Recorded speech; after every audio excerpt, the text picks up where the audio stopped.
When I established Meaghan Electric Company, my own business, with my then future husband James in 1901, I never imagined we would transition from male workers to female workers.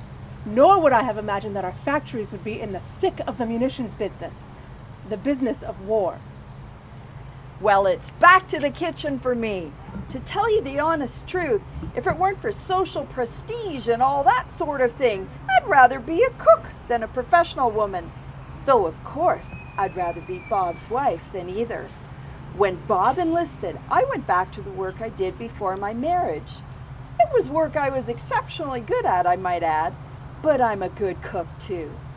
Bob's just been discharged, and when people ask me if I am glad to be going back to my kitchen, I'll just say, thoroughly, heartily, unmitigatingly glad.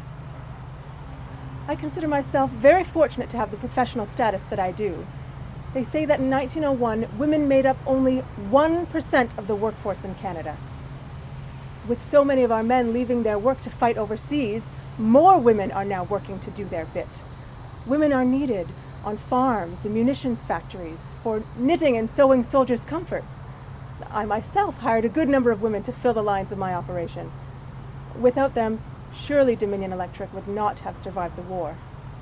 Now, we knew that such a labor opportunity might only last the length of the war, but that doesn't mean that each of my women didn't hold out some bit of hope that their value might now be seen outside of the home.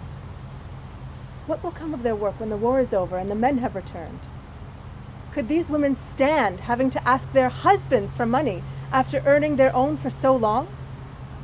Wanted, young lady for clerical work. Must write good hand and be accurate and fast with figures. McKinnon Dash Company. Wanted, several girls for packing room. Welch Grape Juice Co., Weston Hill. I know one woman who never worked before her husband went overseas, who has become so fascinated with earning her own living, she declares she will never go back to what she calls household drudgery. She can very well afford, if she goes on with her work, to keep a housekeeper, and that is what she is determined to do. I don't think my husband exactly likes me working. He too has recently returned home. Tom is awfully proud, of course, that I've been able to make good, but he rather hates to lose that clinging vine effect of our relationship. And what of Annie Maynard of 50 Queenston Street?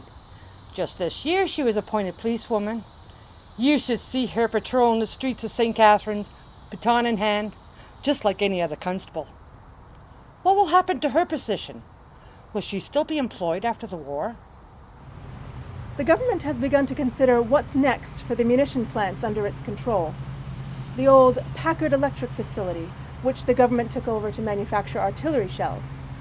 Or McKinnon Dash, where many women were employed in the making of fuse and shells for the front. They say that when the war is over, they'll divert these industries back to export trade. There are posters going around urging employers that the first and most obvious step in the reinstatement of ex-servicemen is their re-employment in their former trade.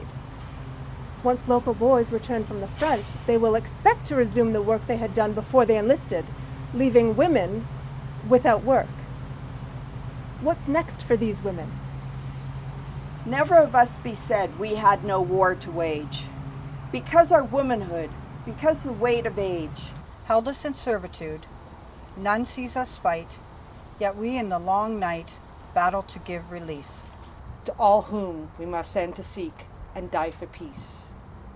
When they have gone, we in twilight place meet terror face to face, and strive with him that we may save our fortitude alive. Theirs be the hard, but ours the lonely bed. Not were we spared, of us this word shall not be said.